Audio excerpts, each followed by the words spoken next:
오늘 제가 여러분들과 나누기를 원하는 말씀은 제자들은 왜 떠났을까라는 제목입니다. 제자들은 왜 떠났을까? 새로운 식구가 교회 안에 들어오는 것은 우리에게 큰 기쁨입니다. 그렇지만 그 기쁨보다 더 가슴 아픈 것은 무엇이냐면 누군가가 교회를 떠나는 것을 바라보는 것입니다. 그것도 하나님을 잘 믿고 교회 생활 잘하고 신앙생활 아주 열심히 하던 분이 이런저런 이유로 교회를 떠나는 모습을 바라보는 것만큼 우리를 정말 가슴 아프게 하는 일은 별로 없습니다. 이렇게 되면 우리가 스스로 어떤 반응을 보이게 됩니까? 자동적으로 내가 무슨 잘못을 했을까? 내가 무슨 실수를 그분에게 했을까? 그때 내가 좀 더 지혜롭게 행동했으면 얼마나 좋았을까? 아니면 그때 내가 그렇게 하지 말아야 했을 텐데 라는 이런 생각들을 자동으로 하게 되지 않습니까? 우리가 이런저런 이유로 생각을 하게 되면 떠나는 사람들의 뒷모습을 바라보며 우리가 정말 가슴 아파하는 그런 경험을 한 번 정도는 아마 했을 것입니다. 저는 오늘 이 시간에 우리 예수님께서 자신의 곁을 떠나는 제자들의 모습을 바라보시면서 얼마나 가슴 아파하셨는지를 오늘 이 시간 한번 살펴보기를 원합니다.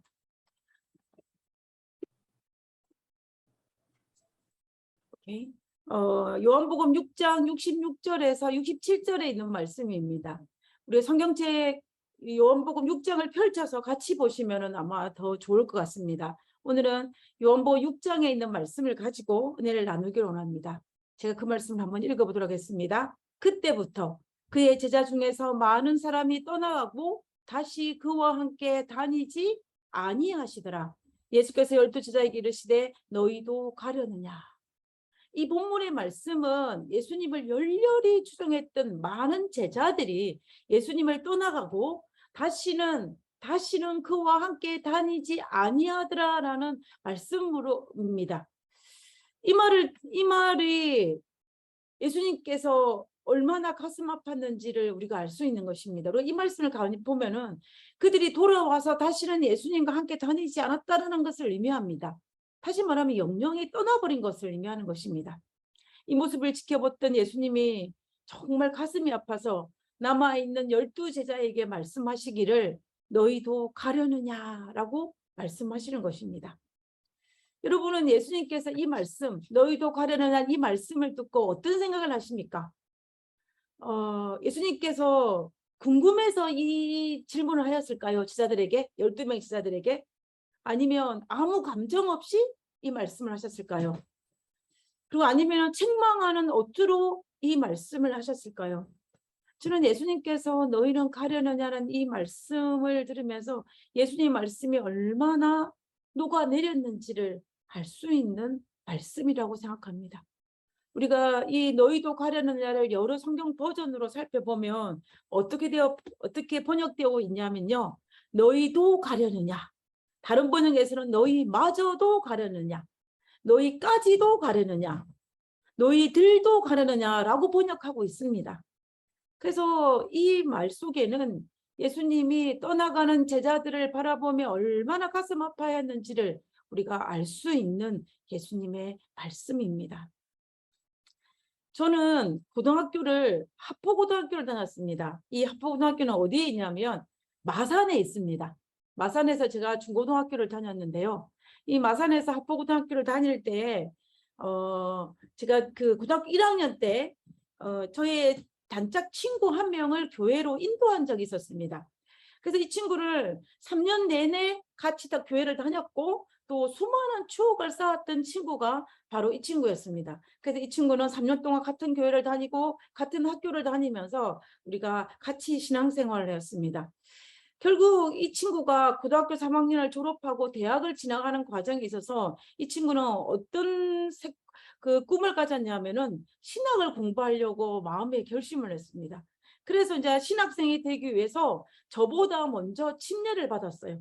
그리고 그런데 이제 신학교를 입학하려고 하다 보니까 하필이면 그 해에 학교 규정이 바뀌어가지고 신학교를 지원을 하려면 침례를 받은 지 1년이 지나야만이 지원을 할 수 있는 규정으로 바뀌었습니다. 그런데 이 친구가 침례를 받은 지 1년이 되지 않았어요. 불과 몇 개월밖에 되지 않았기 때문에 입학 자격 조건이 되지 않았습니다. 그래서 어쩔 수 없이 이 친구가 3.6대에 신학과를 입학을 하지 아니하고 영문학과를 입학을 했어요. 그래서 영문학과 입학을 했다가 신학과로 편입할 목적을 가지고 이 친구가 3.6대 영문학과로 이제 들어갔습니다. 저는 그 당시에 이제 대학을 3.6대로 가지 아니하고 진주에 있는 경상대학교를 가면서 자연스럽게 이 친구와 헤어지게 됐습니다.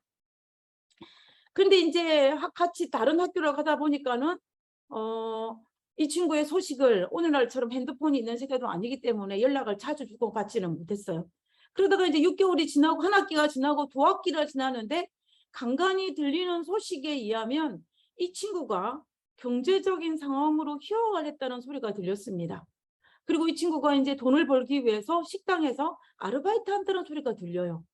그런데 좀 있다가 들리는 소식이 어떤 소식이냐면 교회를 안 다닌다는 소리가 들리는 것입니다. 그래서 제가 마음이 너무 아팠어요. 그래서 이제 한 학년이 마치는 시기에 제가 진주에서 마산에 있는 이 친구집을 찾아갔습니다. 친구집을 찾아가가지고 이 친구랑 오랫동안 이야기를 했어요. 1년 만에 만난 이 친구는 정말 1년 전에 고등학교를 졸업하고 헤어질 때의 모습과는 너무나 많이 변한 모습으로 이 친구를 만날 수가 있었습니다.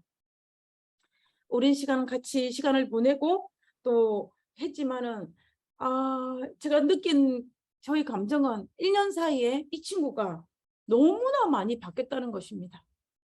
제가 잊지 못하는 장면은 마지막으로 헤어지면서 저희 친구에게 같이 기도하자고 그랬어요. 우리 같이 기도하자.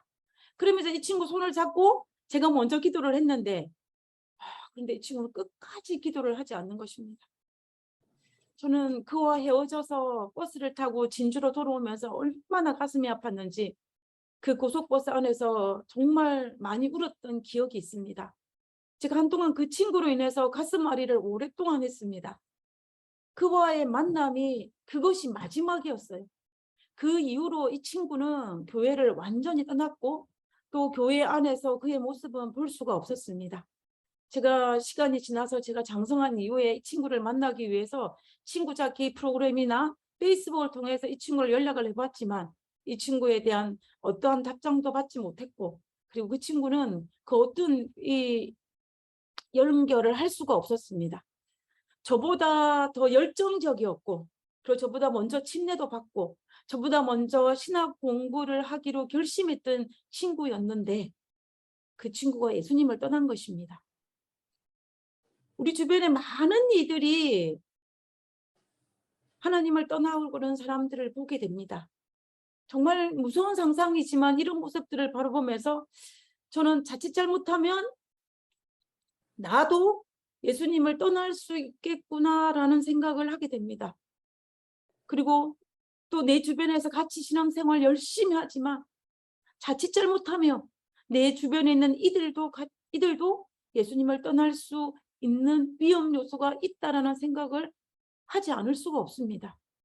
우리가 이러한 때에 정말 세상은 너무나 혼란스럽고 지구 여러 곳에서 여러 가지 재난들도 발생하고 이런 복잡하고 예수님의 재림이 임박한 이 시기에 우리가 어떻게 하면 이 친구처럼 나의 사랑하는 친구처럼 예수님을 떠나지 않을 수가 있을지 그리고 우리 주변에 있는 사람들이 끝까지 예수님을 붙들을 수 있을지 우리가 한번 깊이 생각해 보아야 한다는 것입니다. 우리는 끝까지 예수님께 붙어 있어야 되는데 우리는 그 비밀이 무엇인지를 알아야 합니다. 무엇을 통해서요? 말씀을 통해서. 이제 본문으로 다시 돌아가서 예수님의 제자들이 예수님을 떠난 그 상황으로 한번 가보도록 하겠습니다. 예수님의 제자들이 왜 예수님을 떠났을까요? 요한복음에는 이 요한이 뭐라고 했냐면 떠난 사람들이 예수님의 제자 중에서라고 했습니다. 그러면 무슨 말이냐면 예수님을 떠난 사람들은 그냥 예수님 말씀을 듣기 위해서 많은 무리들에 섞여가지고 왔다가 떠난 사람이 아니라는 이야기예요. 이 제자 중에서라는 말 속에는 예수님을 아주 열정적으로 따랐다라는 것을 의미합니다. 근데 그들이 어떻게 했냐면은 떠났다라고 되어 있어요. 근데 그들이 왜 떠났는지는 성경에 이렇게 설명하고 있습니다. 요한복음 6장 2절에 큰 무리가 따르니 이는 병자들에게 행하시는 표적을 보았음이라. 무슨 말이냐면 병자들이 나음을 입는 그 기적을 보고 예수님을 따른다라는 것입니다. 그것을 지금 이야기하고 있는 거예요. 그들이 예수님을 따른 이유를 정확하게 설명하고 있는 것을 볼 수가 있는 것입니다. 그리고 사실 요한복음을 읽어보면 그들이 예수님께서 병 고치는 그 기적을 바라보고 예수님을 따랐다는 사실을 확인할 수가 있습니다. 그리고 요한복음 6장에 예수님의 제자들이 떠나는 이 장면이 있기 전에 어떤 사건들이 연달아서 일어나냐면은 병 고치는 은사가 계속적으로 일어나는 것을 볼 수가 있습니다. 우리가 요한복음 4장 후반부에 보면은 어떤 기적이 나오냐면은 왕의 신하의 아들이 죽었는데 그 죽은 아들을 살리는 기적이 일어났습니다. 그리고 요한복음 5장 전반부에서는 베데스다 연못가에서 38년 된 병자가 낫는 그런 기적도 있었습니다. 그러니까는 예수님께서 이제 수많은 병자들, 죽은 자도 살리고 38년 동안 병든 자를 낫게 하는 이런 기적들이 하니까는 많은 사람들이 예수님을 만나기만 하면 어떤 병이든지 다 고칠 수 있다는 소문이 퍼진 것입니다. 그래서 그 소리를 듣고 많은 사람들이 예수님께 모여드는 것입니다. 전국 각지에서 병든 자가 예수님께 나음을 입기 위해서 모여들었고, 그리고 그 소문을 들은 자들도 정말 그러한가 보기 위해서 모여든 것입니다. 그리고 이제 6장에 보면은 이 특별히 우리가 너무나 잘 알고 있는 오병이어의 기적이 일어납니다. 보리떡 5개와 물고기 2마리로 5,000명을 먹이고 12강주리가 남은 사건이 바로 이 사건입니다. 아마도 오병이어의 기적에 참여했던 많은 무리들, 5,000명이 넘는, 실제로 5,000명이 10,000명이 넘는 수많은 사람들이 예수님께서 이 오병이어의 기적을 바라보며 그 마음이 어땠을까요? 아마 흥분을 감추지 못했을 것입니다. 그래서 성경에는 뭐라고 기록하고 있냐면 요한복음 6장 14절에서 15절에 보면 그 사람들이 예수께서 행하신 이 표적을 보고, 이 표적이 어떤 표적입니까? 오병이어의 표적입니다. 이 표적을 보고 말하되 이는 참으로 세상에 오실 그 선지자라 하더라. 그러므로 예수께서 그들이 와서 자기를 억지로 붙들어 임금으로 삼으려는 줄 아시고, 지금 이 장면을 볼 때 어떡합니까? 백성들이 너무 흥분했어요. 예수님께서 죽은 자도 살리시고 병든 자도 낫게 하시고 오병이어의 기적도 베푸시고 정말 예수님께서 일어나는 수많은 기적들을 살펴보면서 드디어 예수님을 왕으로 추대할 때가 왔다라고 생각하고 예수님을 추대한 것입니다. 예수님께서 그러한 것을 아시고 어떻게 하셨냐면 다시 혼자 산으로 떠나시니라라고 되어 있어요. 우리가 여기 지도를 살펴보면 이 오병이어의 기적이 일어난 곳은 벳세다입니다. 이 갈릴리 호숫가, 큰 호숫가, 바다라고도 하는 이 호숫가에서 서편 꼭대기 위에 있는 것이 벳세다 지역이에요. 여기서 오병이어의 기적을 베푸신 것입니다. 오병이어의 기적을 베풀었는데 사람들이 예수님을 왕으로 추대하려고 하자 예수님께서 어디로 가시고? 산으로 가시고, 제자들은 배를 타고 가버나움으로 가고자 배를 탔던 것입니다. 그리고 기도를 마치고 예수님께서 무리를 걸어서 어디로? 배 위에 올라타시는 사건, 무리를 걷는 사건이 이때 일어난 사건입니다.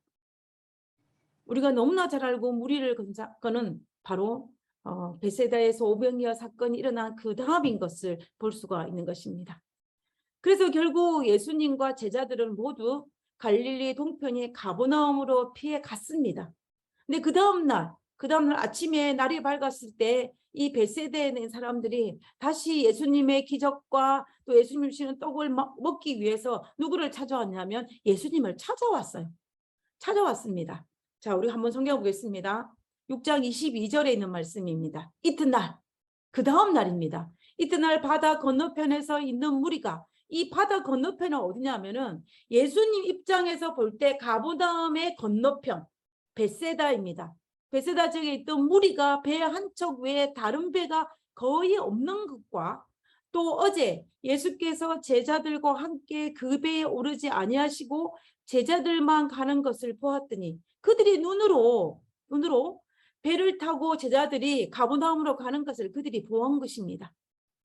그래서 어떻게 하냐면은 이 4절에 보면 무리가 거기에 예수도 안 계시고 제자들도 없음을 보고 어디에? 벳세다에 큰 배들을 타고 곧 배들을 타고 예수를 찾으러 어디로 갔습니까? 가버나움으로 갔던 것입니다.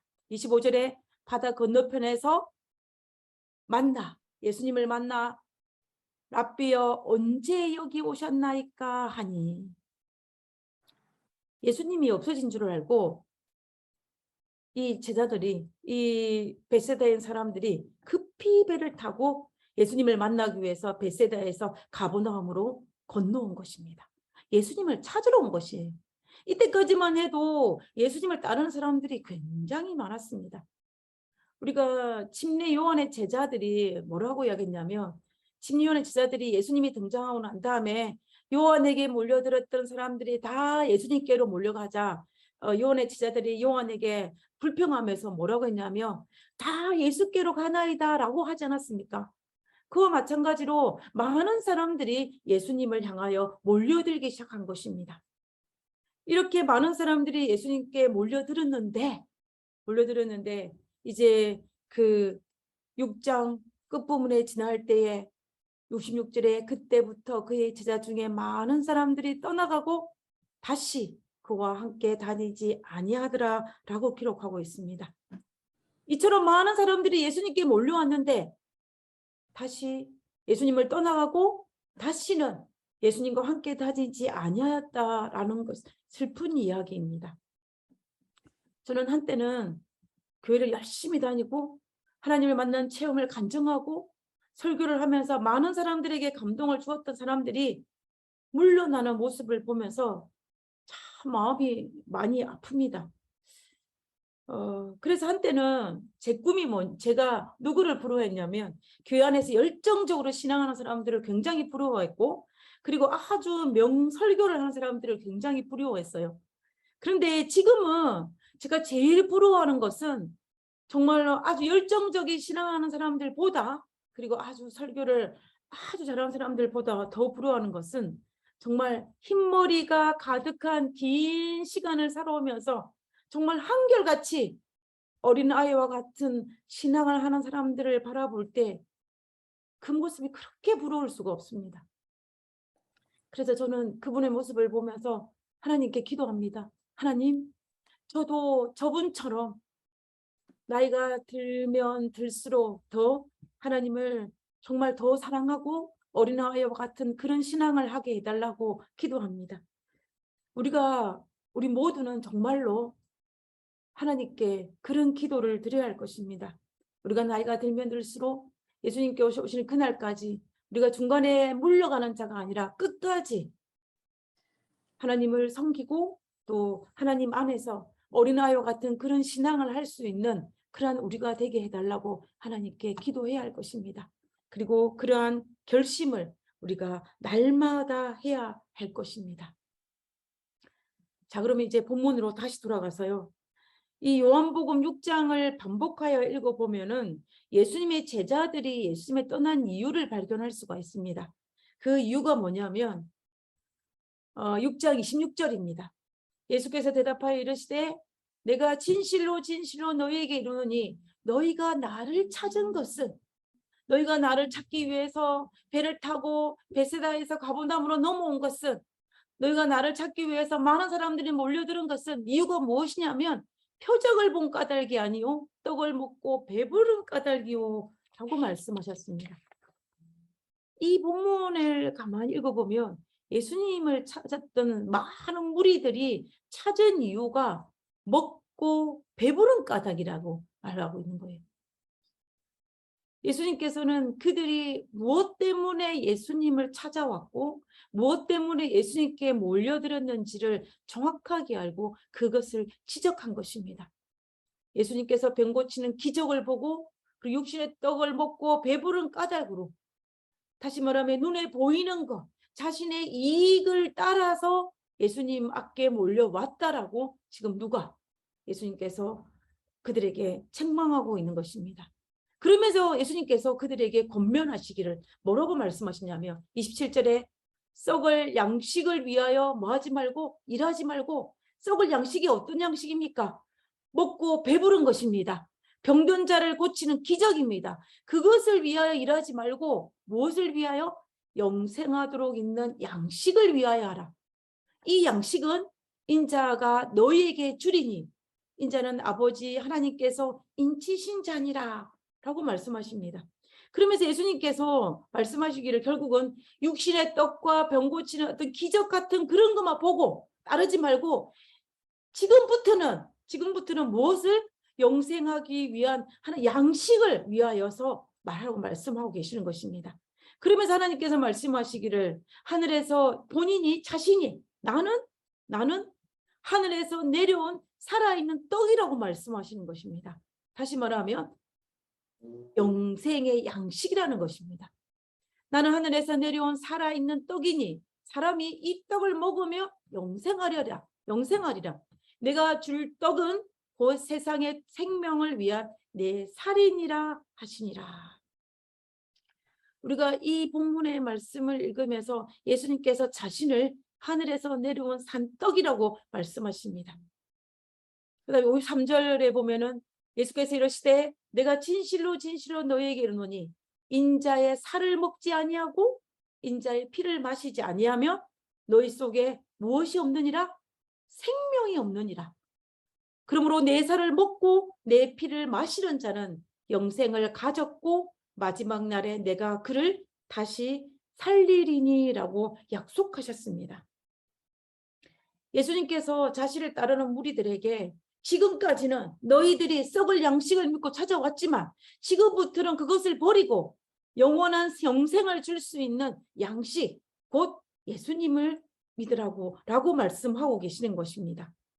인자의 살과 생명, 인자의 살과 인자의 피를 마시는 것을 우리가 영생을 가지는 것이라고 이야기하고 있는 것입니다. 자, 근데 여기에서 우리가 이 말의 의미를 살펴볼 필요가 있습니다. 그리스도의 인자의 살을 먹고 인자의 피를 마시는 것이 무엇을 의미하는 것인지, 이렇게 해야만이 영생을 얻을 수 있다라고 했는데, 그렇게 해야만이 너희 속에 생명이 있다라고 말씀하셨는데, 도대체 이 말의 의미가 무엇인지를 우리가 알 필요가 있습니다. 우리가 지금 이 땅에 살면서 인자의 살을 먹을 수도 없고 인자의 피를 마실 수 없습니다. 이 말의 의미는 무엇이냐면, 그리스도의 살을 먹고 그리스도의 피를 마시는 것은 우리가 그 안에, 누구 안에? 예수님 안에서 온전케 되는 것을 믿음으로, 내가 예수 그리스도로 말미암아 온전케 되는 것을 믿음으로 그를, 예수님을 개인의 구주로 받아들이는 것을 말한다 라고 기록하고 있습니다. 다시 말하면 그리스도의 살을 먹고 그리스도의 피를 마시는 것은 예수 그리스도를 영접하는 것입니다. 예수님으로 말미암아 내가 온전케 된다는 것을 믿는 것을 바로 그리스도의 살을 먹고 그리스도의 피를 마시는 것을 의미하는 것입니다. 그러므로 그리스도의 살을 먹고 피를 마시는 것은 비유적인 것이지 어떤 문자적인 것으로 그대로 받아들여서는 안 된다는 것입니다. 다시 말하면 그리스도가 완전한 연합을 의미하는 것이 바로 그리스도의 살을 먹고 그리스도의 피를 마시는 것입니다.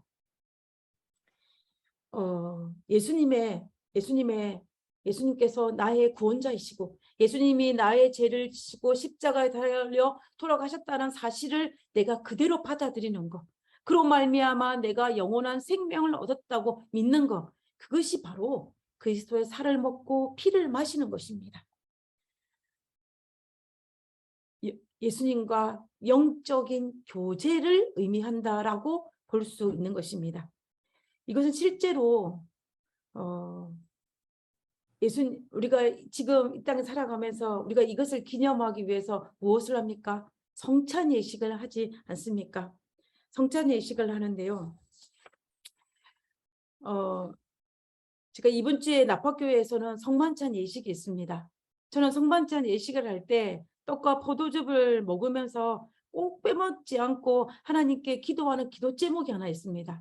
그는 무엇이냐면은 하나님, 제가 이 떡을 먹고 이 포도즙을 마실 때 이 떡과 포도즙이 내 몸 안에 들어와서 내 몸의 일부가 되는 것처럼 하나님의 말씀과 하나님의 그 십자가의 보혈이 내 안에 들어와서 나의 온 영혼을 새롭게 해달라고 기도를 합니다. 우리가 음식을 먹으면은 그 음식이 내 몸 안에 들어가서 내 몸에 힘을 주고 그 내 몸을 새롭게 변화시키지 않습니까? 좋은 음식을 먹으면 우리가 건강해지고 나쁜 음식을 먹으면 내 몸이 나빠지는 것과 마찬가지로 우리가 하나님의 몸과 피를 상징하는 이것을 먹음을 통해서 예수님이 내 안에 들어와서 나의 온 영혼을 새롭게 했고 재창조하게 해달라는 그러한 기도를 합니다. 우리가 성만찬 예식을 하면서 우리는 우리의 신앙을 다시 한번 점검하는 것이 필요하고 하나님과 나와의 영적인 교제를 새롭게 정립하는 것이 우리에게 필요합니다. 이것이 진정한 의미의 성만찬 예식입니다. 하나님께서 우리가 이 성만찬 예식을 통하여서 하나님과 긴밀한 관계를 맺게 하시는 것입니다. 나의 살을 먹고 나의 피를 마심을 통하여서 우리에게 영생을 주시기 위해서 내가 예수 그리스도로 내 개인의 구주로 영접하기 위해서 우리는 이것을 다시 한번 다짐하는 것이 바로 성만찬 예식이라는 것입니다. 우리는 날마다 새롭게 예수님을 내 안에 받아들여서 내가 예수님을 날마다 새롭게 예수님을 영접하는 것이 바로 영생을 얻을 수 있는 비결이라고 예수님께서 우리에게 말씀하고 계시는 것입니다. 그런데 제자들은 어땠습니까? 예수님을 떠난 제자들은 달랐습니다. 그들은 무엇을 위해 쫓았냐면은 예수님께서 병 고치는 표적과 그리고 실제적으로 예수님을 따라가는 것이 아니라 어떤 먹는 것을 쫓아서 예수님을 따랐기 때문에 예수님께서 정말 그리 말씀하신 어떤 말씀, 영원한 이 하나님과 영적인 교제를 나누어라. 그리고 하나님의 피를 마시고 떡을 마시라는 그 어떤 완전한 하나님과 영적 연합, 영적인 것을 요구하실 때에 그들의 마음이 부담스러웠습니다. 그들은 단지 하나님 주시는 떡을 먹고 그들은 단지 예수님께서 어떤 이적을 보기를 바는 그 혜택만을 받기를 원했는데 예수님께서 요구하시는 것은 그것이 아니라 하나님과 밀접한 영적인 교제를 요구하셨기 때문에 그것이 그들에게 부담이 되었던 것입니다. 그래서 요한복음 6장 60절에 뭐라고 했냐면 제자 중 여럿이 듣고 무엇을 들었습니까? 예수님께서 하신 그 말씀을 듣고 말하되 이 말씀이 어렵도다. 누가 들을 수 있느냐라고 이야기했습니다. 그러면서 그들이 물러간 것입니다. 우리가 여기에서 이 말씀은 어렵도다. 누가 들을 수 있느냐라고 그들이 이야기했는데요. 여기서 이 말의 의미가 너무 어려워서 그 어느 누구도 알아들을 수 없다라는 뜻이 아닙니다. 이 말씀의 뜻은 헬라어로 정말로 무슨 뜻이냐면 내가 난해하여 이해할 수 없다는 뜻도 아니고 너무 고차원적인 방식이라서 이 문제를 풀기 어렵다, 이해하기 어렵다는 그런 뜻을 가지고 있는 것이 아니에요. 이 어렵도다라는 이 말씀의 헬라어의 뜻은 뭐냐면 수용하기 어렵다는 뜻입니다. 다시 말하면 내가 원하는 말씀이 아니기 때문에 내가 받아들이기에 어렵다라는 이야기예요. 수용하기 어렵다는 이야기입니다. 내가 병 고치는 그 표적을 보고 그 기적을 보고 왔는데 그리고 오병이어의 기적을 보고 왔는데 그런 예수님을 내가 왕으로 모시기 위해서 왔는데 예수님께서 요구하시는 것은 그것이 아니라 뭐라는 거예요? 하나님과 우리 사이에 완벽한 영적인 연합을 하나님께서 말씀하시기 때문에 내가 그거는 받아들이기 어렵도다라고 이야기하는 것입니다. 그들의 입장에서는 예수님을 쫓아온 이유가 너무나 확실했어요. 병 고치기 위해서 왔는데 예수님께서 뭐라고 말씀하시냐면 말씀을 받으러라고 말씀하시기 때문에 그들은 받아들이지 못했다는 것입니다. 그리고 먹을 것을 준다고 해서 왔는데 먹을 걸 준 것이 아니라 뭐였기 때문에 가르침을 받으라 하기 때문에 내가 이 말씀을 받아들이기 어렵다라고 이야기한 거예요. 육체적인 충족을 위해서 그들이 따랐지만 예수님께서 바라고 원하시는 것은 그것이 아니었기 때문에 그들은 수용하지 못했다라고 이야기하는 것입니다. 그리고 누가 들을 수 있느냐, 이 헬라의 뜻은 또 순종하다라는 의미를 가지고 있습니다. 그래서 결과적으로 60절에 있는 이 말씀은 제자들 중 여럿이 듣고 말하되 이 말씀은 어렵도다. 누가 들을 수 있느냐, 이 말의 원뜻은 뭐냐면 정말 내가 예수님 말씀을 동의할 수도 없고 받아들일 수 없어서 내가 순종하기 어렵다는 이야기입니다. 예수님 말씀을 받아들일 수가 없어서 내가 순종하기 어렵다라고 말하면서 그들이 떠나간 것입니다. 이렇게 수군거릴 때 예수님께서 뭐라고 말씀하시냐면 61절에 예수께서 스스로 제자들이 이 말씀을 하며 수군거리는 줄 알고 내가 하나님의 말, 예수님의 말씀을 받아들일 수 없어. 내가 순종할 수 없다라고 그렇게 수군거리는 걸 보시고 예수님께서 말씀하시기를 이 말이 너희에게 걸림이 되느냐 라고 얘기하는 것입니다. 동의할 수 없고 받아들일 수 없고 수용할 수 없다라고 그들이 수군거리는 걸 때에 이 예수님께서 이들을 보고 걸림이 되냐라고 질문하고 반문하고 계시는 것입니다. 참으로 아이러니하지 않습니까? 예수님을 그렇게 열렬히 따라갔던 사람들이 자기가 생각했던 것과 달라지니까 그들의 태도가 180도 달라진 것입니다. 그 말씀이 예수님께서 하신 말씀이 귀에 거슬린 자 그들은 스스로 판단하고 예수님을 떠나간 것입니다. 그리고 66절에 그때부터 그때가 언제냐면 그들이 예수님께서 영적인 연합을 요구하실 때 그때부터 그의 제자들 중에 많은 사람들이 떠나가고 다시 그와 다니지 아니하더라라는 구절과 연결되어지는 것을 볼 수가 있습니다. 우리가 신앙생활을 하면서 내가 만약에 하나님 말씀을 듣고 하나님 말씀을 들었는데 그 말씀이 그 명령이 내가 부담스럽게 느껴질 때가 있다면 그때 우리가 어떻게 해야 될까요?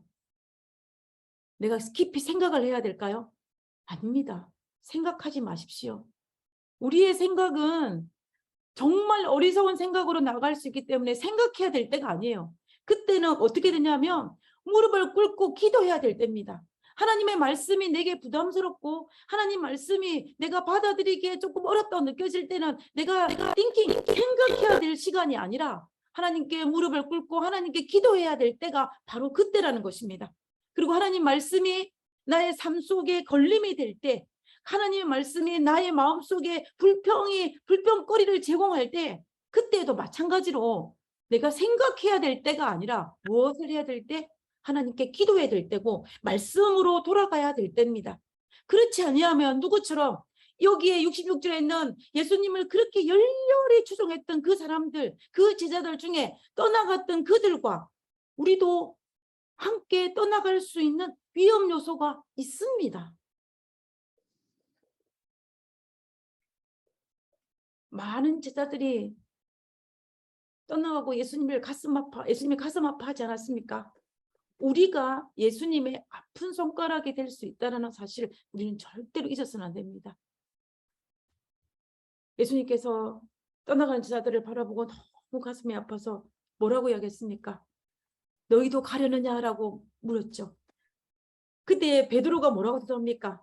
베드로가 이야기를 예수님의 12제자 중에서 있던 베드로가 이렇게 대답합니다. 주여 영생의 말씀이 주께 있사오니 우리가 누구에게 가오리까? 라고 이야기합니다.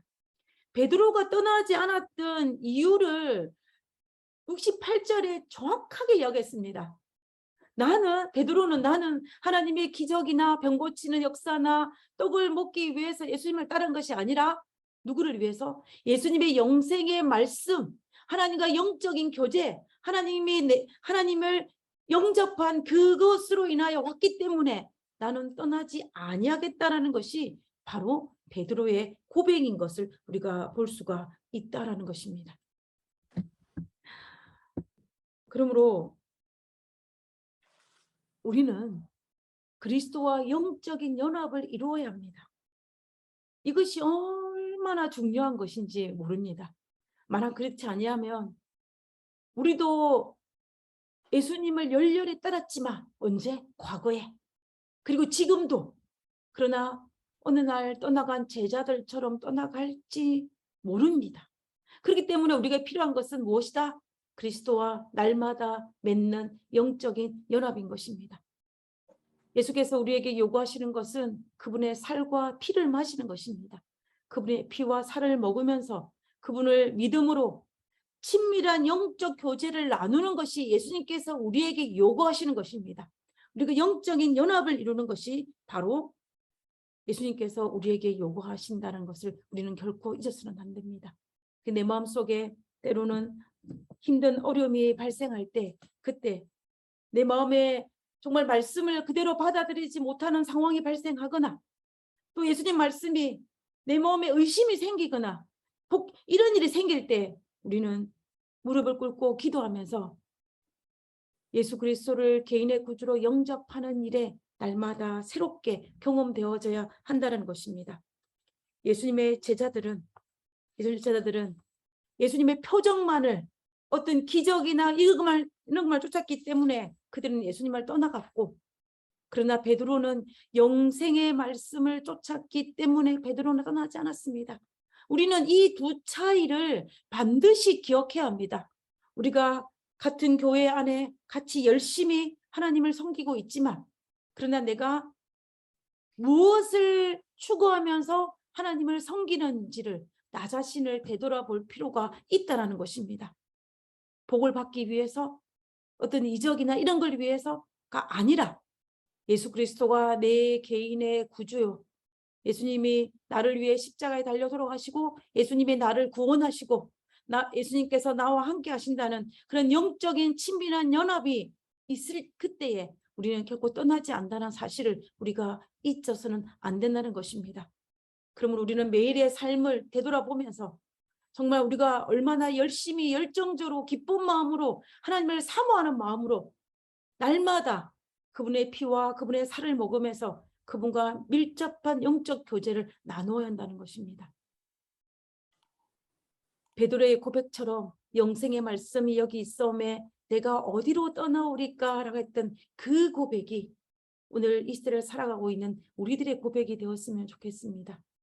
예수님과 정말 친밀한 영적 교제를 함으로 말미암아 오늘날 우리를 힘들게 하는 수많은 어려움들이 있습니다. 같은 미국 땅 안에서도 재난과 어려운 일들이 발생하고, 그리고 사탄이 오늘 우리가 신앙생활을 하기에 여러 가지 많은 장애물들을 쏟아붓습니다. 우리 주변의 환경은 우리가 하나님을 믿기에 그렇게 녹록하지가 않습니다. 우리가 이번 교과에서 배운 것처럼 이 땅에 들어온 죄로 말미암아 이 죄가 급속도로 확산되어져 가고 있고, 그 죄의 영향권 아래에 우리가 있습니다. 이때에 우리가 세상을 바라보고 우리 주변을 바라보면 우리는 누구처럼? 예수님을 떠난 제자들처럼 떠날 수 있는 확률이 굉장히 높습니다. 그러나 그와 반면에 우리가 영생의 말씀을 사모하고 예수님과 친밀한 영적 교제를 한다면 우리가 예수님의 생명싸개 안에 들어가서 우리는 보호함을 받을 수 있을 것입니다. 그래서 우리는 날마다 더 새롭고 날마다 더 깊고 날마다 더 폭넓게 하나님과 영적인 교제를 할 수 있는 우리 모두가 되기를 간절히 바라면서, 예수님께서 이 땅에 오실 때 정말 단 한 명도 빠지지 아니하고 예수님을 맞이할 수 있는 우리 모두가 되기를 간절히 바라면서 오늘 말씀을 마치도록 하겠습니다. 참미 부르고 기도하고 마치겠습니다.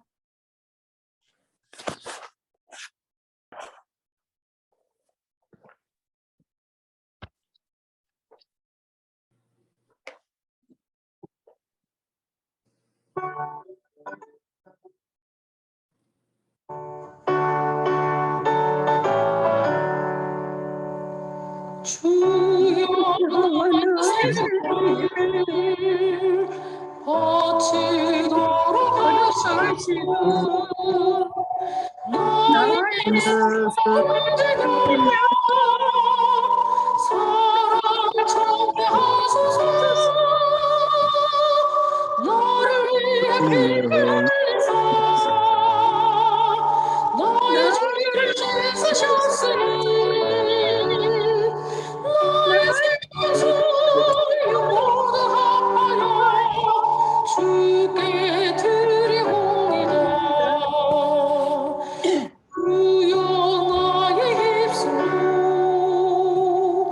기별 정케 하시고 너희 지하소서 주 뜻대로 쓰소서 너를 위해 피를 흘리사 너의 죄를 씻으셨으니 너의 생명 소유 모두 합하여 주께 드리옵니다.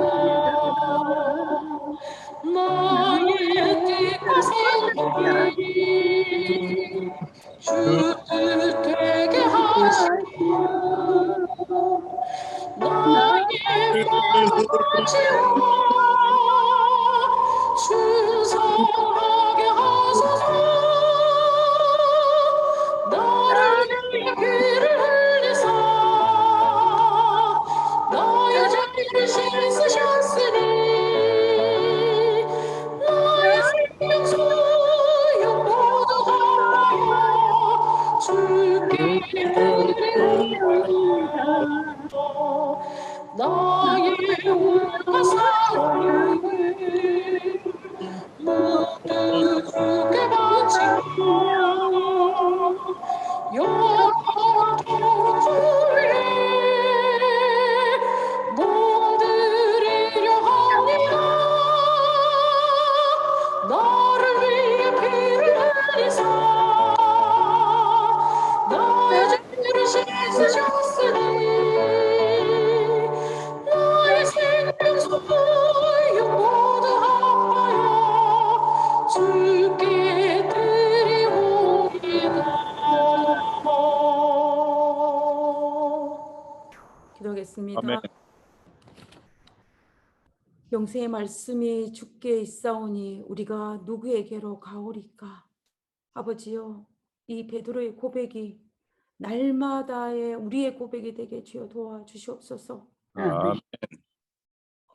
오늘 고백한 것으로 만족하지 아니하고 내일도 그리고 그 다음 날도 우리의 생명에 다하는 그날까지 아버지, 우리가 날마다 주의 영생의 말씀이 주께 있사오니 우리가 누구에게로 가오리까라는 그 고백을 날마다 할 수 있도록 아버지여 우리를 도와주시옵소서.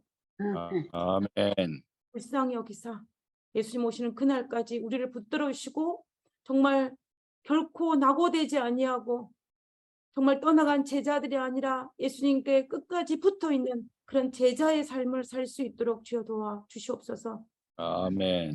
시작하는 2000시간에 하나님의 능력이 우리 모든 믿음의 성도들에게 임하여 주시고 하나님의 축복이 각 가정마다 임하여 주옵기를 간구하며 우리가 안식일 해맑은 때에 성전에 모여서 다 같이 하나님을 찬양하고 경배할 수 있는 듣고 누릴 수 있도록 주여 축복하여 주시옵소서. 아멘. 주고 응답하여 주심이라여 감사드리오며 거룩하신 예수님의 이름으로 기도드렸습니다. 아멘. 감사합니다. 감사합니다. 감사합니다. 사랑으로 이 세상을 창조하신 하나님 아버지, 위로부터 나리는 영을 우리 모든 성도들과 가정에 부어주셔서 이 시작하는 안식일에 생명의 빛과 능력과 평안을 깊이 누리는 안식일이 되도록 축복하여 주시옵소서. 아멘. 전쟁과 질병과 재난으로 매우 혼란스럽고 어두운 세상 속에서 주님께서 어떻게 주의 백성을 우리를 인도하시는지 헤아릴 수 있도록 해주시고 아멘. 오직 예수 그리스도만이 주장하시고 인도하신다는 믿음을 우리에게 주셔서 우리가 그리스도를 바라보는 믿음을 더하게 하여 주옵소서. 아멘. 우리의 몸과 마음이 주님의 뜻에 합당하도록 지키게 도와주시고 다시 오실 예수님에 대한 희망을 더욱 새롭게 하는 시간 되도록 인도하여 주시옵소서. 아멘. 우리가 주님의 말씀을 받을 때에 우리에게 빈 마음을 허락하시고 성령을 허락하셔서 그 뜻을 깨달아 우리가 깊이 실천하는 모든 성도가 되도록 인도하여 주시옵소서. 아멘. 오직 주님만이 영광 받으시는 예배가 되도록 주님께서 말씀하시는 분에게 하늘의 능력을 더하여 주시옵기를 우리를 사랑하시는 예수 그리스도 이름을 받들어 간구드리옵나이다. 아멘. 네. 아멘. 우리 간절히 기도드려 주신 우리 윤천음 전우님께 참으로 감사합니다. 우리 이 시간은 정선옥 부목사님 나오셔서 제자들은 왜 떠났을까라는 제목으로 말씀 주시겠습니다. 은혜 받는 한 시간 되시기 바랍니다. 반갑습니다. 행복한 안식일 첫 시간입니다. 하나님께서 이 세상이 어순하고 재난과 재해가 많지만 오늘 이 시간에 우리들에게 편안한 안식일을 맞이할 수 있는 특권을 허락하신 데에는 분명히 이유가 있을 것입니다. 우리에게 주어진 이 시간에 우리가 어떤 그리스도인으로 살아가야 할지를 생각하는 특별한 안식일이 되었으면 하는 마음 간절합니다. 우리가 그들을 위해서 또 힘들고 어렵고 재난 당하는 분들을 위해서 기도해야 할 것이고, 그리고 우리에게 주어진 축복의 의미도 생각하는 그런 시간이 되었으면 좋겠습니다.